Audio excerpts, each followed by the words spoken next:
Good morning everyone. It's me Pragyan. I'm your English teacher. As you know, our online classes are going on,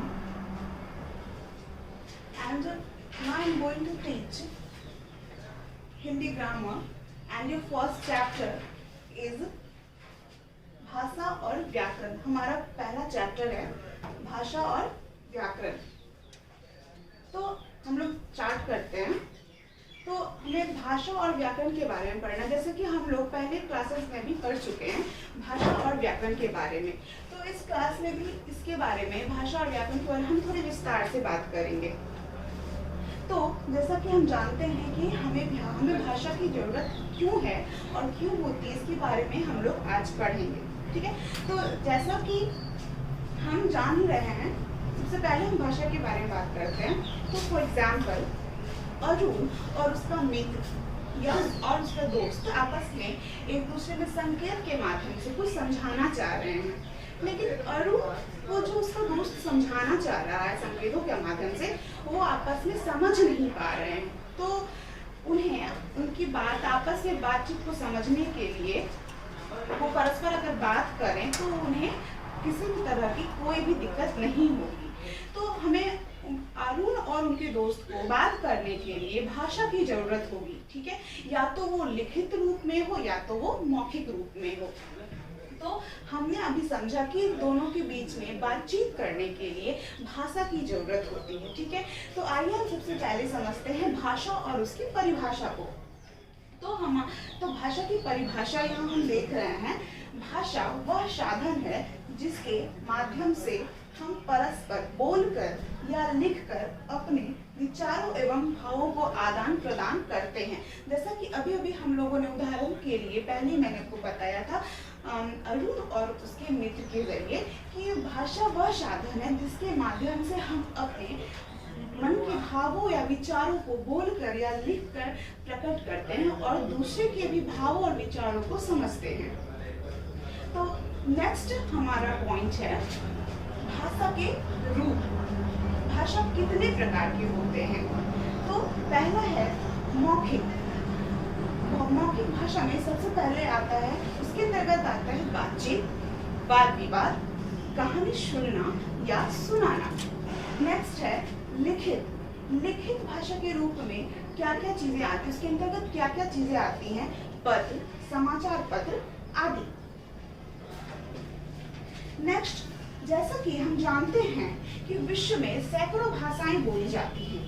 जिस तरह हम जानते हैं कि हमारे भारत देश में भारत की राष्ट्रभाषा हिंदी है, उसी तरह अलग अलग देशों में अलग अलग भाषाएं बोली जाती हैं. जैसे कि जापान के लोग जापानी में बात करते हैं, रूस के लोग रूसी में बात करते हैं, और चीन के लोग वहाँ की भाषा चीनी है. और उसी तरह हमारा राष्ट्रभाषा क्या है? हिंदी है. नेक्स्ट,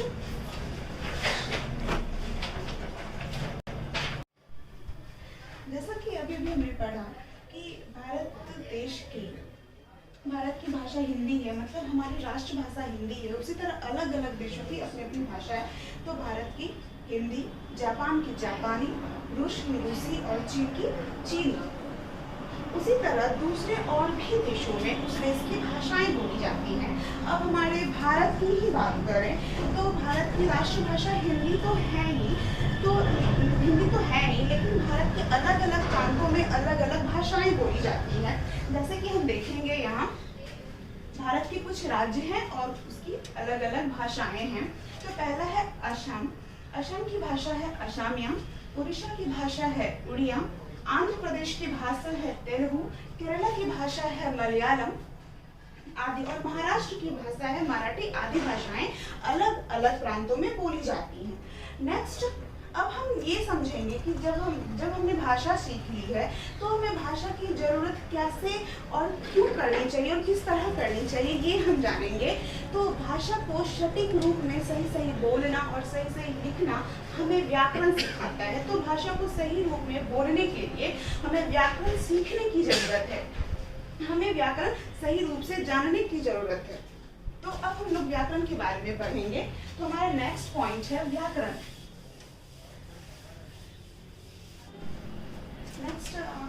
अभी हम लोगों को व्याकरण के बारे में पढ़ना है। इससे पहले हमने भाषा के बारे में समझा और नेक्स्ट हमारा पॉइंट है कि हमें व्याकरण की जरूरत क्यों है, व्याकरण हम क्यों पढ़ें। तो हमारा पॉइंट है, जैसे कि हम जानते हैं कि हमें अपने भावों और विचारों को व्यक्त करने के लिए मौखिक या लिखित भाषा में भाषा की जरूरत होती है। तो भाषा के प्रयोग में कोई गलती ना हो, इसलिए व्याकरण का ज्ञान आवश्यक है।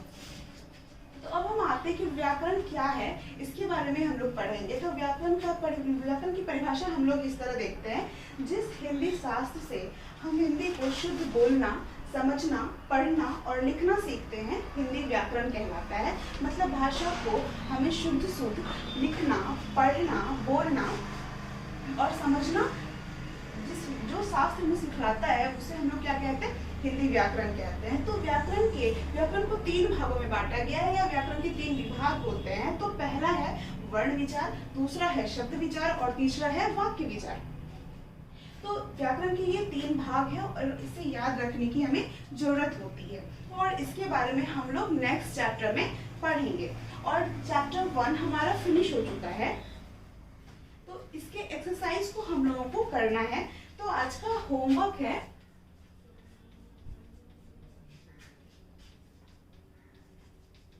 एक्सरसाइज 1 का क्वेश्चन नंबर 1 to